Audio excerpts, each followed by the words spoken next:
I just saw the scariest video about this administration that I've seen so far, and I really need you to stick with me, interact with this, comment, post, and push it out, because me and my babies need to get passports, because I need to make sure that we have a way out of here. Let me explain. There's this woman, and she is outspoken about this administration, much like myself. She has a friend who is connected to incredibly wealthy people, and they've been having conversations. So her friend calls her in the middle of the night. She's like, you really need to be careful about what you say about this administration, because they are the real deal. The lady goes on to say she noticed that the people down at the border were painting the fence, the wrong side of the fence, black, and she was like, that's kind of crazy. Maybe they're not trying to keep them out. Maybe they're trying to keep us in. And then she said that she has this white roommate who has a white, blonde hair, blue-eyed. That's important because white people always feel more comfortable around other white people to say things that are the truth. The cousin or the roommate comes to her and he says, I don't know how you're going to take this. I'm going to just try to be as direct as I possibly can. But I have a cousin who works in special intelligence. The guy in special intelligence has said that 6 months to a year before no one's going to be able to leave. If it keeps going the way that it's going, and there's an indicator, which I'll get to in a second, there's an indicator for that. But if it keeps going the way that it's going, even if it doesn't get as bad as it's going to get, it's going to be hell for women. Which already scares me, obviously. But he said that one of the key indicators that it is going the way that they are wanting it to go is the brain drain. And I noticed this about a year ago. This is where the brain drain is when you have the scholars, you have the people with the resources, you have the people with the facts, so reporters, people with high education, all of that sort of stuff. They start leaving the country, or they get afraid, or they get pushed out of the country because anyone who can oppose the administration, they don't want them around. And so,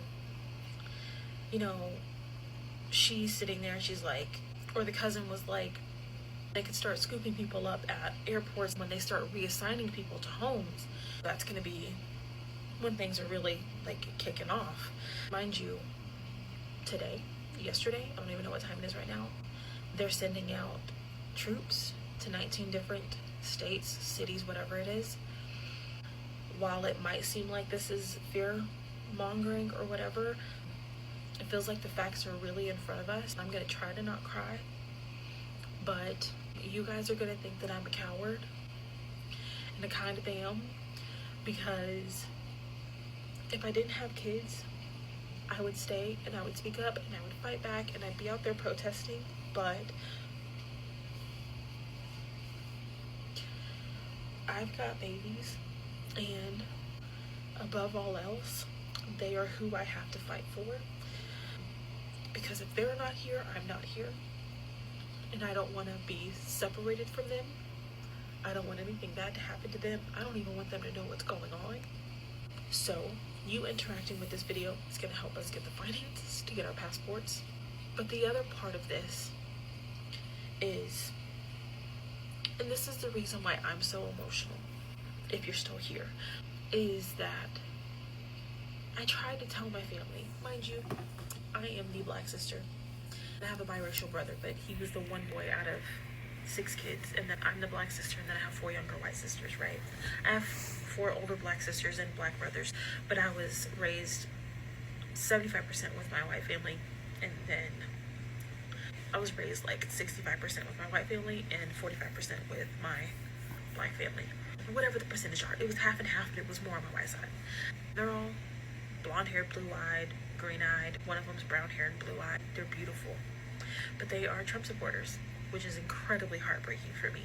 And I try not to let them know just how heartbreaking it is for me, and just how much of an outsider that it makes me feel, even more so because I'm already the black sister, so I'm already quite literally the black sheep, and I'm not a Christian, so that I'm even more of a black sheep because I'm a witch and they're devout Christians.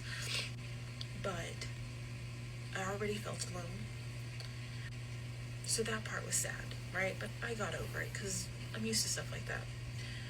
But the other part was that I was raised incredibly poor, and I've busted my butt. I went to college, I busted my butt. My oldest son was like, Mom, I don't want to live in an apartment anymore. I want to live in a house with a yard. So I made this happen. I got us a townhouse. And then he was like, Mom, I really want a house with a yard in a neighborhood with kids. And even after I got fired and I was in my postpartum depression, I worked really hard for that. I made that happen. While I know that these things are materialistic, I can get all this stuff again.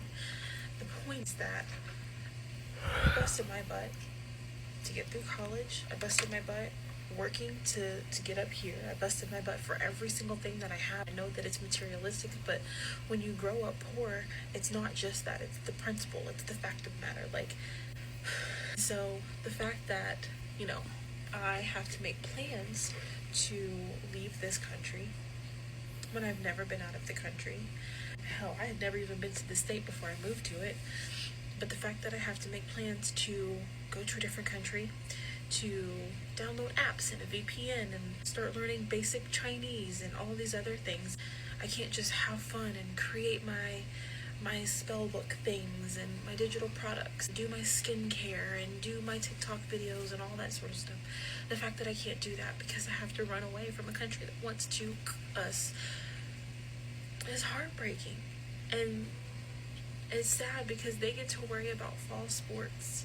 They get to worry about New Year's and what they're gonna do next year. I have to worry about making sure that we don't get unalived or detained or put into a concentration camp. And I think what makes me angry is that it feels like at every single moment of my life I've had to struggle.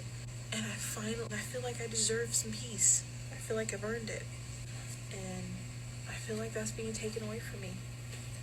So I'm probably going to pull back on the administration talk. And if that makes me a coward, it makes me a coward.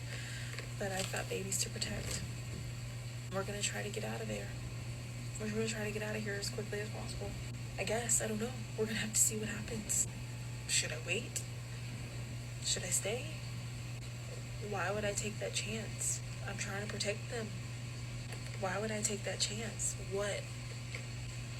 I would much rather be somewhere else, be safe and be wrong, than be here, be in danger, be right.